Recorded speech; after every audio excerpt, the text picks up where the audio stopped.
ውድድሩን ለሌላ ሰው ሙስሊም ነው ሴዶ ሙስሊም ነው ብላችሁ ለሌላ ሰው አሳልፋችሁ ልትሰጡ ስፖርት ውድድር ማርሻል አርት ከሃይማኖት ጋር ታገናኛላችሁ? ከሃይማኖት ከዘር ታገናኛለህ? እኔ እኮ ዋጋዬ ይኸውላችሁ 5 ሚሊዮን እኮ ለኔ ዋጋ ይኸውላችሁ ለህዝቡ ብዬ ነው። ህዝቡ ይደሰት ማርሻል አርት ይደግ ብዬ ነው እንጂ በ5 ሚሊዮን ብር የተስማማሁት የኔ ዋጋ 100 ሚሊዮን 150 ሚሊዮን ነው። የኔ ሴዶ ውድድር ያደርጋል ቢባል ሙሉ የኢትዮጵያ ህዝብ ነው የሚመጣው የነበረው አዳራሽ ቢገኝ ማለት ነው።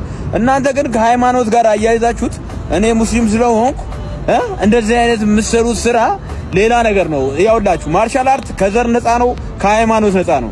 ይሄን ውድድር ማለት ነው አየር ላይ አስተካክሉት። ይኸውላችሁ የምታዘጋጁ ሰዎች በሃይማኖት ቀየራችሁት። አየር ላይ ስፖርት ማርሻል አርት ወደ ሃይማኖት ወደ ዘር ትቀይራላችሁ። ምን አይነት አስተሳሰብ ነው? ማርሻል አርት እኮ ፍቅር ነው የሚሰብከው።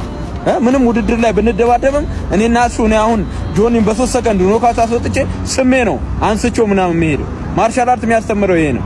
ሴዶ ሙስሊም ነው ብላችሁ ምሸርቡ ስራ እዛ ጌች አካባቢ ያላችሁ ሰዎች ጌች ባያስብም ጌች አካባቢ ያላችሁ ሰዎች ማንነታችሁን አውቀዋለሁ። እንደዚህ አይነት ነገር እያሰባችሁ ነው። ጌችን ፑሽ እያደረጋችሁ ነው። ስለዚህ ጌች ራስህ አስተካከል፣ አየር ላይ አስተካከል። እኔ እኮ ችግር የለብኝም ለህዝቡ ብዬ ነው እንጂ አሁን ያለበት ጂም መጥቼ ልጁን በ3 ሰከንድ ቆልፌው መውጣት ይችል ነበር። ግን ማርሻል አርት ይደግ ብዬ ነው። ይሄንን መልእክት አየር ላይ አድርሱለት። የኢትዮጵያ ህዝብም ይወቅ።